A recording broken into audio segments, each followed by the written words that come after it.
Andhra budget ప్రవేశపెట్టడం అయితే జరిగింది. అయితే ఈ గత ఎలక్షన్స్‌లో కూటమి ప్రభుత్వం ఏదైతే హామీ ఇచ్చారో, ప్రత్యేకించి మహిళలకి ఏదైతే ఫ్రీ బస్ అని హామీ ఇచ్చారో, ఆ ఫ్రీ బస్ కాస్త సున్నా అయింది. అంటే గుండు సున్నా.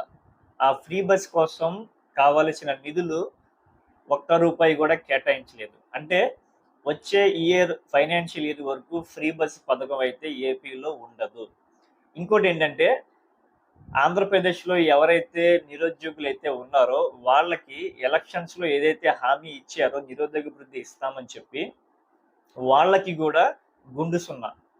ఇంకోటేంటంటే మహిళలకి ఏదైతే 1500 ఏదో ఇస్తానని చెప్పారో ఆ పథకం ఏదైతే ఉందో, ఆ పథకానికి సంబంధించి కూడా ఒక్క రూపాయి కూడా ఈ బడ్జెట్‌లో కేటాయించలేదు.